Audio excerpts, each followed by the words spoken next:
Եվրամիության ընդլայնման հարցերով հանձնակատար Մարտակոսը Հայաստան կայցելի այս այցին եւ Հայաստան-Եվրամիություն գագաթնաժողովին ընթരാճ փոխվարչապետ Մհեր Գրիգորյանը Եվրահանձնաժողովի ընդլայնման եւ արևելյան հարևանության հարցերով գլխավոր տնօրինության ղեկավար Գերտ Յանկուպմանի գլխավորած պատվիրակության հետ հանդիպմանը քննարկել է հնարավոր նոր նախաձեռնությունների սահմանման ուղղությամբ աշխատանքների շարունակման հնարավորությունները։ Զրուցակիցները քննարկել են նաեւ տնտեսական եւ ներդրումային պլանի ներքո համատեղ կատարված աշխատանքները։ Քաղաքացիական պայմանագիր խմբակցությունը ազգային ժողովի առողջապահության հարցերի մշտական հանձնաժողովի նախագահի պաշտոնում առաջադրել է Վանիկ Օհանյանի թեկնածությունը։ Այս պաշտոնը թափուր է մեկ այլ ՔՊԱ-ական Հռիփսիմե Հունանյանի հրաժարականից հետո։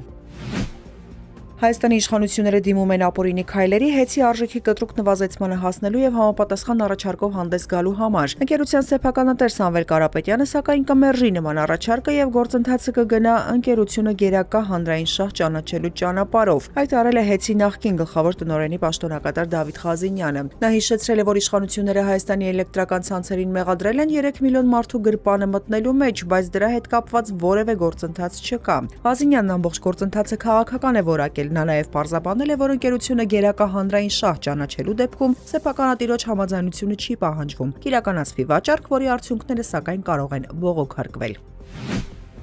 Ժուրնալիստների միության նախագահ Սաթիկ Սերյանյանը դատական հայց է ներկայացրել հանրային հեռուստաընկերության հաղորդավար Պետրոս Ղազարյանի դեմ, տեղեկանում եք Դատալեքսից։ Սաթիկ Սերյանյանը պահանջում է, որ Ղազարյանը Facebook-յան իր էջում հերքի հունվարի 14-ին կատարված հրապարակումը, որը ըստ հայցվորի պարունակում է իրականությանը չհամապատասխանող, իր պատիվն ու արժանապատվությունը արատավորող եւ զրպարտություն հանդիսացող փաստացի տվյալներ։ Խոսքը Կրեմլի քարոզիչներից Վլադիմիր Սալավիովի հայտարարությունների հետ կապված Ղազարյանի գրառման մասին է։ Սաթիկ Սերյանյանը նաև պահանջում է, որպես զրպարտության համար փոխհատուցում Պետրոս Ղազարյանից բռնագանձել 1 միլիոն դրամ։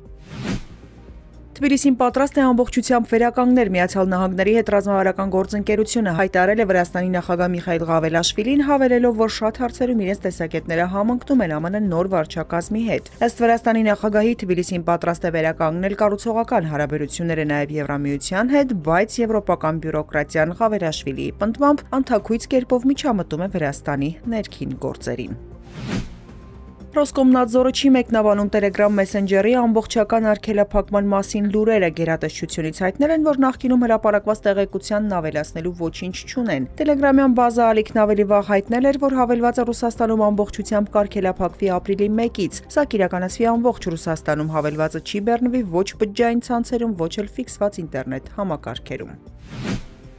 Իրանի գերագույն հոգևոր առաջնորդ Ալի Խամենեին հայտարարել է, որ Միացյալ Նահանգների երբեք չի հաջողվի տապալել Իսլամական Հանրապետությունը, միաժամանակ զգուշացրել է, նույնիսկ աշխարհի ամենաուժեղ բանակը կարող է ծանր հարվածներ կրել։ Անդրադառնալով ԱՄՆ նախագահ Դոնալդ Թրամփի տարածաշրջան ավիակիր ուղարկելու մասին հայտարարություններին, իրանցի պաշտոնյան շեշտել է. ավիակիրը վտանգավոր սարք է, բայց ավիակրից ավելի վտանգավոր է այն զենքը, որը կարող է այն ծովի հատակն ուղարկել։ Խամենեիի այս հայտարարությունների ֆոնին շվեյցարական Ժնևում ընթանում են Իրանի եւ Միացյալ Նահանգների միջնորդավորված բանակցությունները։